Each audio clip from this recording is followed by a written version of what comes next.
राज्य भर में लू का कहर जारी, स्थगित रहेंगे शैक्षणिक कार्य।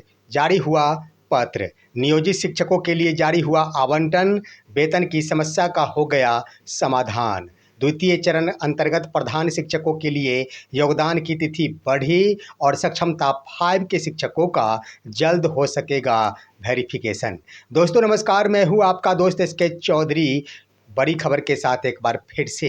सबसे बड़ी खबर दोस्तों कि आखिर राज्य भर में भीषण लू का कहर जारी है और इसको देखते हुए जिला के स्तर से अभी से ही पत्र जारी किया जा रहा है कि शैक्षणिक कार्य संभव प्रतीत नहीं होता है। अगर होता है तो इसका प्रतिकूल प्रभाव छात्रों के स्वास्थ्य के ऊपर पड़ेगा, जिससे संभावना दिख रही है कि गर्मी छुट्टी के बाद शैक्षणिक कार्य स्थगित रह सकते हैं। आइए दोस्तों, आज के इस वीडियो में प्रमुख 4 खबरों से हम आपको रूबरू कराते हैं। लेकिन इससे पहले मैं आपसे गुजारिश करूंगा, अगर आप मेरे इस चैनल को अभी तक सब्सक्राइब नहीं किए होंगे, कृपया सब्सक्राइब जरूर कर लेंगे।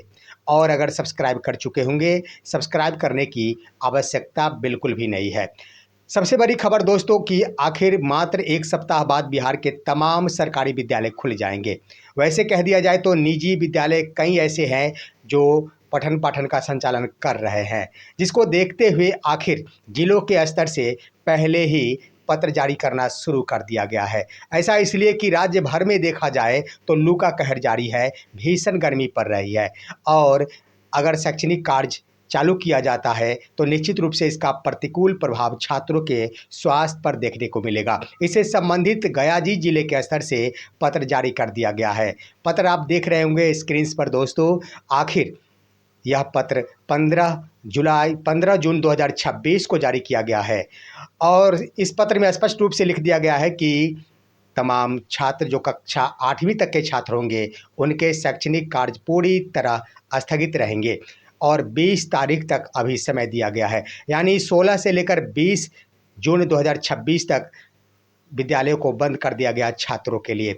आपके मन में ये सवाल उठ रहा होगा कि बिहार के तमाम सरकारी विद्यालयों में तो गर्मी की छुट्टी है, तो यह पत्र क्यों जारी किया गया। दरअसल दोस्तों निजी विद्यालयों के लिए, कोचिंग संस्थानों के लिए यह पत्र जारी किया गया है। राज्य सरकार का ध्यान तमाम छात्रों के ऊपर होता है, जिसका कारण है कि पत्र जारी करना पड़ा है। और अभी जब पत्र जारी किया गया है और जो गर्मी की समस्याएं दिख रही है, इससे स्पष्ट हो रहा है कि अगले 1 सप्ताह में भी राहत मिलने की बहुत कम संभावना है। और इसी तरह गर्मी अगर रहती है तो निश्चित रूप से जिलों के स्तर से एक्सटेंशन किया जाएगा और 22 जून 2026 से जो सरकारी विद्यालय खुल रहे हैं, निश्चित रूप से वहां छात्रों को राहत प्रदान की जाएगी। निश्चित रूप से शैक्षणिक कार्य को स्थगित किया जा सकता है। अब दोस्तों यहाँ पर देखा जाए तो पटना जिला के स्तर से भी पत्र जारी किया गया है। हालांकि वहाँ शैक्षणिक कार्य को 10:30 तक निर्धारित किया गया है, उसके बाद संचालन की अनुमति नहीं प्रदान की गई है। देखना दिलचस्प होगा कि आने वाले 1 सप्ताह में आखिर गर्मी की क्या स्थिति रहती है।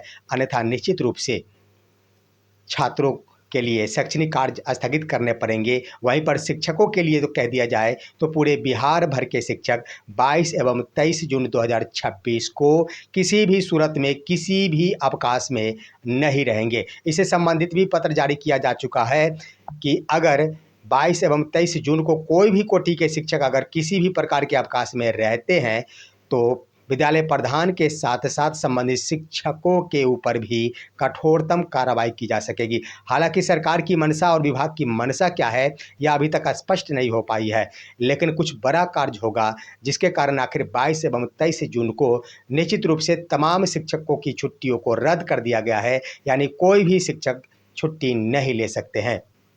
वहीं पर दोस्तों नियोजित शिक्षकों की इंतजार की घड़ी समाप्त हो गई है। आपको पता होगा कि वेतन की समस्या और वैसे नियोजित शिक्षक जिनका वेतन का भुगतान राज्य मद से यानी जीओबी मद से हुआ करता है, राज्य सरकार अपने हिस्से से उन शिक्षकों को वेतन का भुगतान करती है। अब इंतजार की घड़ी समाप्त हो गई है। आवंटन जारी कर दिया गया है। तमाम जिलों को 1685 करोड़ रुपए जारी किए गए हैं और इसी पैसे से राज्य भर के 38 जिलों के नियोजित शिक्षक जो जीओबी मद से वेतन पाते हैं उनका वेतन का भुगतान हो सकेगा। इसी सप्ताह इन सभी का वेतन का भुगतान होगा। आपको बता देना चाहेंगे कि खासतौर पर जीओबी मद में आने वाले नियोजित शिक्षकों के लिए वेतन की एक बहुत बड़ी समस्या सी लगभग 3 महीना बीत जाने के बाद भी उनका वेतन का भुगतान नहीं हो पाया था। भुखमरी के कगार पर पहुंच गए थे ढेर सारे शिक्षक।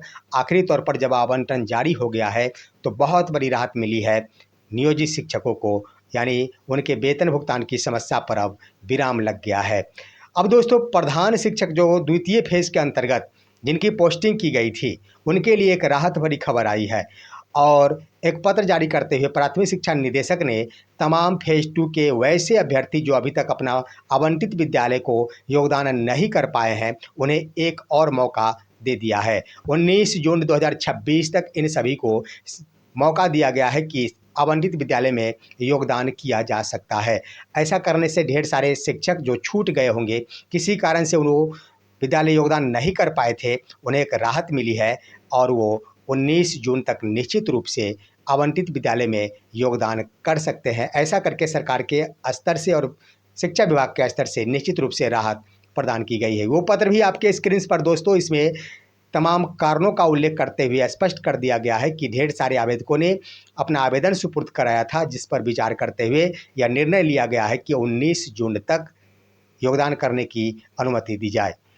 वहीं पर देख लिया जाए सक्षमता 5 के वो शिक्षक जो बेसब्री से इंतजार कर रहे हैं कि हम भी राजकर्मी शिक्षक बने, उनकी इंतजार की घड़ी भी समाप्त होने वाली है दोस्तों। संभावना दिख रही है कि 1 जुलाई से ही वो सभी विद्यालय में योगदान कर सकते हैं और ऐसा पत्र जारी हुआ है जिसके आधार पर यह विश्लेषण कहता है।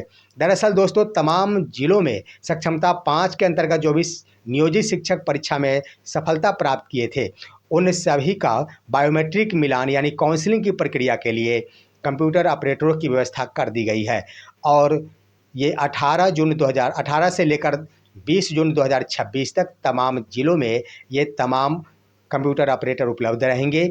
उसके बाद संभावना दिख रही है कि 20 जून के बाद निश्चित रूप से 20 जून के आसपास ही एक और पत्र जारी किया जाएगा जिसमें काउंसलिंग की तिथि निर्धारित की जा सकेगी और लगभग 3 दिनों कि यह काउंसलिंग की प्रक्रिया संपन्न होगी और काउंसलिंग के उपरांत ही निश्चित रूप से एक पत्र जारी किया जाएगा और उस संभावित पत्र के अनुसार 1 जुलाई 2026 से सक्षमता 5 के शिक्षक एक बार फिर से अपने विद्यालय में योगदान देकर राजकर्मी का दर्जा प्राप्त करते हुए विशिष्ट शिक्षक बन सकेंगे, ऐसा प्रावधान दिख रहा है। दोस्तों, ये है आज की खबर। आप सभी हमारे इस वीडियो को लाइक कीजिए, अन्य दोस्तों के पास शेयर कीजिए और अब दीजिए अपने दोस्त को इजाज़त। अगले वीडियो तक के लिए फिर मिलेंगे।